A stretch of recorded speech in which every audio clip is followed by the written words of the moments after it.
WFUCAC. It's the happiest time of the year. No, we can't sing it to the theme of another Christmas song. Okay, it's not a Christmas song. It's a WFUCAC. So Christmas stole it from us. Right. Yeah, they did. Okay, we'll try it again. Wonderful WFUCAC. It's the best time of the year. Get your family close and your loved ones near. The ham is boiling in the pot. The fields are alive with cheese. There are several options for your lunch. But please don't chew dried ears. What? Don't chew dried ears? Yeah. That's horrifying. It started as a Christmas sounding song and ended like the Russian national anthem. It's wonderful, WFUCAC. Please pull up your chair. Now we're all together. We're almost there. Uncle Benny's over there. Auntie Sue's in the basement. Uncle Frank is up a tree. And Great Aunt Janine is dead. There we go. Does Great Aunt Janine die every WFUCAC? No, someone revives her, and then she's just still dead. She's still dead. Okay. So wonderful WFUCAC, Reese. Wonderful WFUCAC, Jesse. I can't believe it's here already. It's gone so quick. There are only 24 shopping days till WFUCAC. Oh my God! Right? Yeah. So this is the wonderful, the Winter Festival of Online Celebration Advent Calendar, which is what WFUCAC stands for. Thank you, dear listener, for joining us for day one of WFUCAC. Reese, did you enjoy getting up this morning early with your family, going onto the roof of your house with sacks full of potatoes that you stole from recent farmers and throwing them at people? We caused a pretty big pileup because I live near a highway. So you're just throwing the cars going by. What a way to start with. I don't know how we're going to You were building that trebuchet for a while to really hurl them at that highway, weren't you? I don't know how we're going to top that for day two, but day one, we were off to a really good start. And yeah, everyone, we had soil under our fingernails from digging them out. And I used spoons. We ran out of sacks. So we started using pillowcases. And that's smart. I was using tied up T-shirts. Yeah, it's amazing. It's a lot, it's people lose track of traditions this day and age. Right. This fast moving age of internet dial-up connections and car phones. It's so easy to lose track. It's just really nice to take a moment for you and your family to climb up to your roof with or without a ladder, carrying giant sacks full of stolen potatoes in order to throw them at your neighbors. Stealing vegetables and then hurling them illegally at other people and causing major pileups. Send us photos of your morning of throwing sacks of potatoes at your neighbors. Anyway, we should probably get on with the content because we don't want these to be 45-minute WFUCAC episodes. No, exactly. It's an editing nightmare. So last year, Reese wanted to do like 2-minute episodes for WFUCAC, and they turned into 15 to 20-minute episodes each, and it was like a fucking editing nightmare for him. This episode is called, and just so that last time we tried to do winter political stuff, now I'm just finding cool facts about Canada. It's not even winter based. Some of them are until I ran out of ideas. So this. What are you doing? This is tradition. You're killing tradition. I'm not killing tradition. I'm revamping it for a new age. All right, Reese. What's behind door number 1 of the Advent calendar? And it's pretty heavy. You can never be too security conscious. That's good. Beep, beep, beep, beep, beep. This is called the Pincher Creek Reheat. The Pincher Creek Reheat? Yes. Sounds like a weird sex act. Pincher Creek is a... Anyway. You're visualizing that area. Yeah. There you go. Why are you walking funny? The Pincher Creek Reheat. Why are you walking funny? I was the victim of a Pincher Creek Reheat.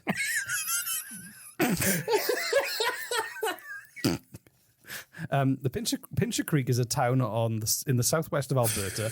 It is located immediately east of the Canadian Rockies. Now, there's a really shit reason for the name of the town. I was going to get this very interesting reason. It's not. So the town received its name in 1868 when a group of prospectors lost a pincer, which is just like pliers in the small creek. Hold on, what? Pliers, like from a toolkit. They lost them there, and that's where it got its name from. You're fucking kidding. Yeah. Are you serious? No, I'm serious. So in 1874, a prospector lost some pliers. Now, on our live show, you did a great prospector voice, Reese. Raspberries. Do you want to I just did it then. Just give me a little reenactment of what happened when the naming of what is it called? Pincer Creek? Hold your name. I lost my pincers. There we go. That's it? Yeah, that's it.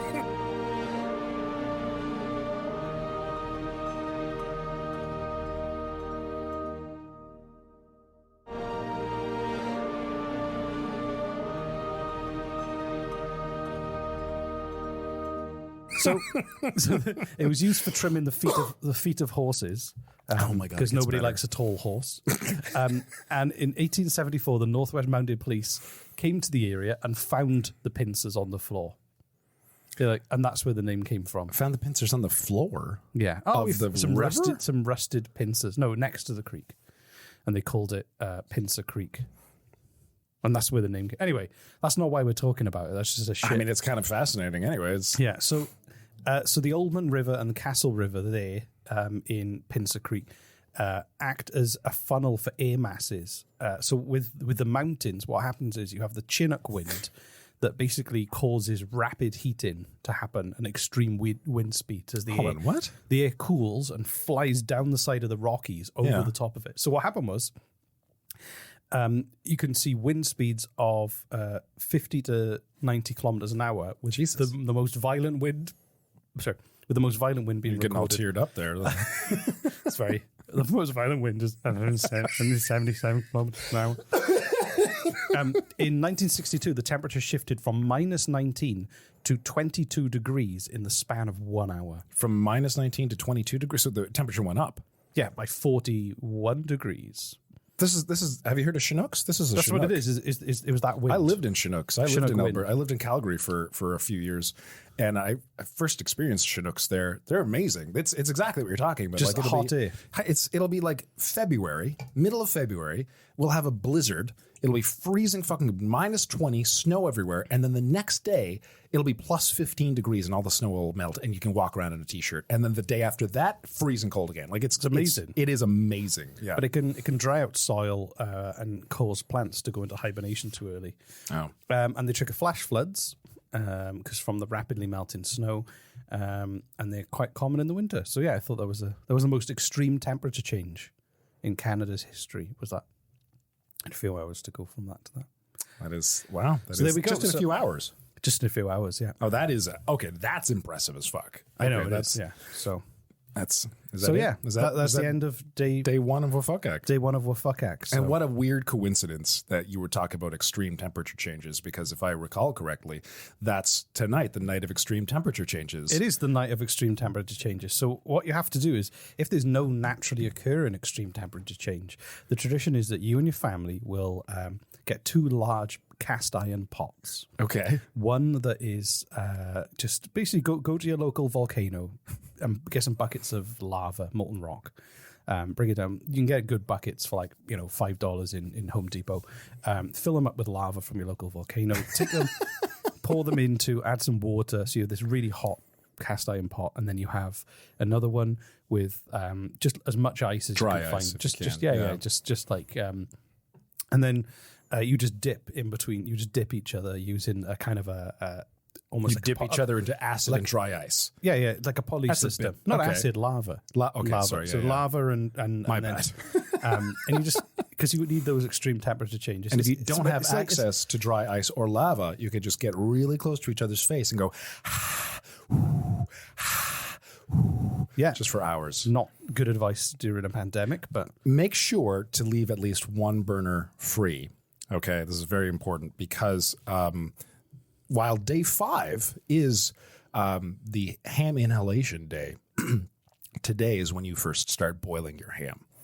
For all those on day 5, you basically starting today, you put a pot of water on the stove, put a giant ham in it, and put it on high, and you leave it to boil on high for 5 days until it looks like an obese man died in a hot tub and was left and discovered for like 3 months later, and then you inhale all the fumes together as a family until you get drunk or high. But today is when you start boiling that ham. Yeah. You want to get it going now. Yeah. Otherwise it's you'll reap the benefits in a few days. Yeah, exactly. Yeah. So There you go. Cool. Okay. All right. Wonderful WFUCAC. Wonderful WFUCAC, Reese. We'll be back for day 2, which will be behind a paywall for all you people who can't afford to become patrons.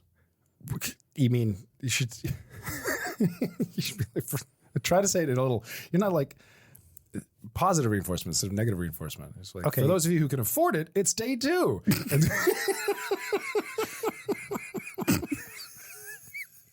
Day 4. For those of you with day 4, so 3 days. 3 for days those of from you now, with the socioeconomic means, day 2 is coming tomorrow. For those of you who don't have the means to pay for it, then just listen to this episode again. Yep. We'll be back tomorrow. With every day. Every day is a WFUCAC miracle. Yay. Okay, I'm gonna go crank the heat. Yes. Put some sweaters on. I'm gonna go and hike up to Mount Doom to get some lava. There you go. All right. Wonderful WFUCAC. WFUCAC. Yay.